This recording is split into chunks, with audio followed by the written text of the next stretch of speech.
என்ன எல்லாரும் போட்டு அந்த திட்டுறீங்களே, திருக்குறள்ல இல்லாத வார்த்தையெல்லாம் கமெண்ட்ல இருக்குது. குரல் கொடுக்க முடியாதுன்னா இல்சவாயம் கூல் சுரேஷ் இருக்கான், எவ்வளோ வேணாலும் அவன் வாங்கிப்பான், அப்படிதானே? என்ன திட்டுற ரசிகர்களே, இன்னமும் நான் கங்குவா படம் பார்க்கல. ஏன்னா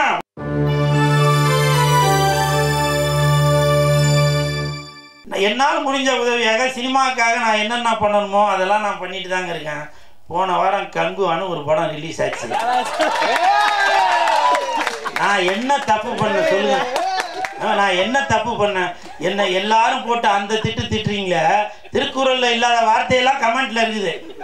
என்ன மட்டும் திட்டினா பரவாயில்ல, மேல் வீட்டுக்காரன் கீழ் வீட்டுக்காரன் பக்கத்து வீட்டுக்காரன் எதிர் வீட்டுக்காரன் இந்த தெரு அந்த தெரு எல்லா தெருல உள்ளவங்களும் சேர்த்து ஒரே திட்டிட்டு இருக்காங்க. ஆக்சுவலா அந்த படத்தின் மீது உங்களை விட, படம் பார்த்த உங்களை விட எனக்கு தான் கோபம் ஜாஸ்தி வரணும். ஏன் தெரியுங்களா? அந்த படத்தின் இயக்குனர் திரு சிவா அவர்கள், சிறுத்தை சிவா அவர்கள் சிறுத்தை படம் பண்ணும்போதுல இருந்தே எனக்கு அவரை தெரியும். என்ன அந்த படத்துல பயன்படுத்திருக்கலாம்ல, எத்தனை தடவை போன் பண்ணி பேசியிருப்பேன்.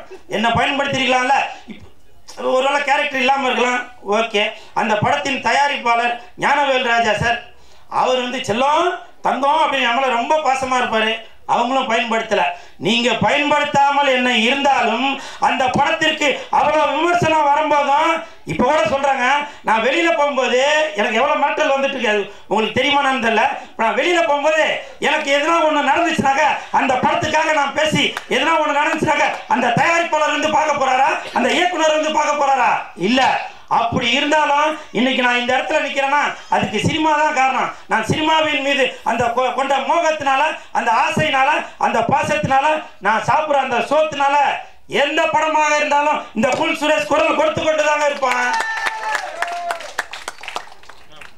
இந்த படத்துல நான் நடிக்காட்டியும் கூட நான் அவ்வளவு குரல் கொடுத்தேன்னா அது வந்து அப்ப கூட நீங்களாம் புரிஞ்சுக்கல. இன்னும் நான் பெருமையாக சொல்றேன், அந்த படத்திற்கு கங்குவா படத்திற்கு அவ்வளவு விமர்சனம் வந்த பொழுதும் நான் தான் முதலாக குரல் கொடுத்தேன். அதன் பிறகுதான் ஜோதிகா மேடம் வந்து குரல் கொடுத்தாங்க, சில தயாரிப்பாளர்கள் குரல் கொடுத்தாங்க. ஆனா விதை நான் போட்டது. அந்த படத்துல அவ்வளவு பேர் நடிக்க வச்சிருக்கீங்களா, ஒருத்தராச்சும் யாருன்னா குரல் கொடுத்துருக்காங்களா? இல்ல. உண்மைதானே சார்? யாருன்னா குரல் கொடுத்தாங்களா? இல்ல. ஆனால் அந்த உள்ள நடிகர்களுக்கு நீங்க என்ன பண்ணிருப்பீங்க? அது வந்து ஒரு பொறாமலையோ ஒரு வைத்தியத்திலே சொல்ல வரல. அந்த உள்ள நடிகர்களுக்கு நீங்க வந்து கேரவன் போட்டு கொடுத்து, பிளைட் போட்டு கொடுத்து, ஹோட்டல்ல ரூம் போட்டு எல்லாமே ஜாம் பண்ணி கொடுத்தீங்க. நீங்க சம்பளம் வாங்கின அந்த கம்பெனியில அந்த அந்த ஒரு படத்துக்கு ஒரு பிரச்சனை வரும்போது சின்ன ஒரு உங்களால முடிஞ்ச ஒரு குரல் கொடுக்க முடியாதா? சொல்லுங்க. ஏன் குரல் கொடுக்க முடியாதுன்னா இல்சவாயம் கூல் சுரேஷ் இருக்கான், எவ்வளோ வேணாலும் அவன் வாங்கிப்பான், அப்படிதானே? இப்பவும் சொல்கிறேன், உண்மையிலேயே நிறைய டேரக்டருங்களுக்கு தெரியும், ஆமாப்பா கூல் சுரேஷ் உண்மைதான் அவர் சொல்கிறதுலாம் அப்படின்னு அவங்க எல்லாத்தையும் மைண்டில் ஏற்றிட்டு நேராக தெலுங்குலேருந்து 4 நடிகரை கூட்டிகிட்டு வருவாங்க, மலையாளத்துலேருந்து 4 நடிகரை கூட்டிகிட்டு வந்து நடிக்க வைப்பாங்க. இன்னொரு விஷயம் என்னென்னா, என்னதான் நம்ம வந்து கோடிக்கணக்கில் போட்டு வீடு கட்டி வச்சுருந்தாலும் அந்த வீட்டுக்கு வந்து திருட வராமல் பாதுகாத்து வைக்கிறது வாட்ச்மேனுங்க. அந்த வாட்ச்மேன் வேலை தாங்க நான் பார்த்துட்ருக்கேன். என்னைக்கு வாட்ச்மேனுக்கு வந்து என்னைக்கு விடிவு காலம் வந்திருக்கு? இல்லை, தீபாவளி நல்லா தான் சொல்லுங்களேன். உண்மைன்னா தீபாவளி பொங்கலுக்கு கூட சில இடத்துல வந்து வாட்ச்மேன் கேட்டாதான் எதனா ட்ரெஸ் எடுத்து கொடுப்பாங்களே. உண்மைதானே சார்? இது பக்கத்தில் வாங்க, இவர் மேலே சத்தியம். இதெல்லாம் வந்து நான் எதுக்கு சொல்றேன்னா, எனக்கு வாய்ப்பு கொடுங்க அப்படின்னு சொல்ல வரல. காலை சுத்துற நாய்க்குட்டியை நீங்க பார்க்கணும், கழுத்தை சுத்துற பாம்பை தான் நீங்க வந்து பால் ஊட்டி வளர்த்துட்டு இருக்கீங்க. சரிங்களா? கரெக்டா சார்?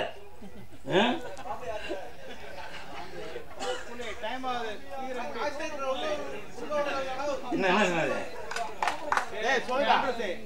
சரி, அப்ப பேசின போதும்ல, எல்லா பாயிண்டையும் போடுங்க, இது மட்டும் போட. என்னவா போதும்பா, போதும். இன்னும் எதிர்பார்க்கறது கமெண்ட்ல வரும். சரிங்களா? அப்புறம் இன்னொரு முக்கியமான விஷயத்த சொல்ல மறந்துட்டு பாருங்க. கங்குவா படத்துக்காக நான் வந்து பேசுறது எல்லாத்துலயும் மில்லியன் கணக்கில் போயிருக்கு வீடியோஸ், வியூஸ் எல்லாமே. இப்பவும் சொல்றேன், சார் மேல சத்தியமா சொல்றேன், இப்போ வரைக்கும் நான் கங்குவா படம் பார்க்கல. அது எல்லாம் தெரிஞ்சுக்கங்க. என்ன திட்டுற ரசிகர்களே, இன்னமும் நான் கங்குவா படம் பார்க்கல. ஏன்னா உங்களை விட கோபம் வந்து எனக்கு அந்த படத்தின் மீது உண்டு. காரணம் என்னன்னாக்கா, அந்த நான் படம் பார்த்தாக்க ஆகா அந்த கேரக்டர்ல நான் நடிச்சிருக்கலாமே, இந்த கேரக்டர்ல நான் நடிச்சிருக்கலாமே அப்படின்னு எனக்குள்ள அந்த ஒரு ஆதங்கம் வந்து விடக்கூடாது. வந்தா மனிதனோட சூழல் எப்படி வேணா மாறலாம் இல்லையா, அப்படி மாறக்கூடாது என்பதற்காக தான் அந்த படத்தை பார்க்காமலேயே அந்த படத்திற்கு நீங்க வந்து பல கலவையான விமர்சனங்கள் வந்தாலும் ஆபாசமாக பேச வேண்டாம் என்பதை சொல்லியிருந்தேன். அப்புறம் அதுக்கு முன்னாடி இன்னொரு சூர்யா சார் படம் இதில் வந்துருந்துச்சா, ஜெய்பீம், அந்த படமும் நான் பார்க்கலப்பா. சரியா, அதனால அந்த படத்தையும் இந்த படத்தையும் கம்பேர் பண்ணி என்னை வந்து நடுத்தரில் இழுத்து விட்டாதீங்க. சரிங்களா? அதனால தயவு செஞ்சு அப்புறம் இந்த நீங்கள் இந்த யூடியூபர்ஸ்லாம் ஏதோ ஒன்று சொன்னீங்களாப்பா, தேட்டருக்கு ஆளுங்க வர்றதில்லை அப்படின்னு. அதெல்லாம் வந்து தயாரிப்பாளர்கள் பணம் போட்டவங்க, இயக்குனர் கஷ்டப்பட்டு படம் பண்ணவங்க, அதனால் பெரியவங்கெல்லாம் கூடி பேசி அதுக்கு ஒரு முடிவு கட்டுவாங்க. சரிங்களா? என்னை வாழ்த்தி பேசிய என் நண்பன் லொல்லு சபா ஜீவா அவர்களுக்கு லொல்லு பேர் சொல்ல வேணாம்னு சொன்னாங்க. உண்மையிலேயே லொல்லு சபாவில் நடிக்கிறதுக்கு அந்த லொல்லு உடம்பு ஃபுல்லாக இருந்தால் தான் அந்த அந்த கேரக்டரே வந்து பண்ண முடியும். ஜீவா மட்டுமல்ல, அந்த லொல்லு சபாவில் நடித்த அனைவருமே வந்து இன்றைக்கி வந்து எங்கே போனாலும் ஒரு பெரிய நடிகர்களுக்குள்ள அந்த மதிப்பும் மரியாதையும் இந்த லொல்லு சபாவில் நடிக்கிறவங்களுக்கு உண்டு. அந்த விதத்தில் இன்றைக்கி வந்து பெருமையோடு உட்காந்துருக்கான் என் நண்பன் ஜீவா அவர்களுக்கும் என் மனமார்ந்த நன்றியை தெரிவித்து கொண்டு நன்றி நன்றி. அப்புறம் ஜாகுவார் தங்கம் மாஸ்டர், நான் இவ்வளோ நாள் அவர் வந்து மாஸ்டராக தான் பார்த்துட்டு இருந்தேன். இப்போ கடந்த ஒரு 2 மாதமாக சித்த வைத்த சிகாமணியாக பார்த்துட்ருக்கேன். நன்றி நன்றி மாஸ்டர். என் வீடு பக்கத்தில் வந்து ஒருத்தங்களுக்கு கல்யாணம் ஆகி 10 வருஷம் ஆகுது, அவங்களுக்கு குழந்தை இல்லை. அப்புறம் அதுலேருந்து இன்னும் 2 வீடு தெரிஞ்சாங்க, கொஞ்சம் அவங்களுக்கு பக்கவாதம் அவங்க உள்ளவங்களாம் இருக்காங்க. நீங்கள் அடுத்த வீடியோவில் அந்த மாதிரிலாம் பேசி மக்களுக்கு வந்து இன்னும் நல்ல ஒரு விழிப்புணர்வு கொடுக்கணும் அப்படின்னு நான் நினைக்கிறேன் மாஸ்டர். அப்புறம் முக்கியமாக அந்த வேஷ்டியில் லங்கட்டா மாதிரி அப்படி கட்டினு அப்படி தலைகீழ நிற்கிறீங்களா, அதெல்லாம் எப்படி அப்படின்றத வீடியோ எடுக்கிறவங்க அது ஃபர்ஸ்ட்லேருந்தே எடுங்க. அவர் கட்டினதுக்கப்புறம் வந்து தான் காட்டுறீங்க, அவர் கட்டுறதுக்கு முன்னாடியே காட்டுங்க. அப்போ தான் அந்த என்னை மாதிரி இளைஞர்கள், சார மாதிரி இளைஞர்கள்லாம் கட்டி எப்படி தலைகீழ தொங்குறதுன்றது தெரிய வரும். சரிங்களா? அப்போ எழில் சாருக்கு நன்றி. இருக்காரா எழில் சார்? போயிட்டாரா? விஜயாதி சார் உங்களுக்கு மனமார்ந்த நன்றி. தம்பி சவுந்தர் சார் வணக்கம். இதில் பார்த்தேன் சார், கார்த்திக் சார் இப்போ ஆடிட்டு இருந்தார், இப்படி ஆடிட்டு இருந்தார்.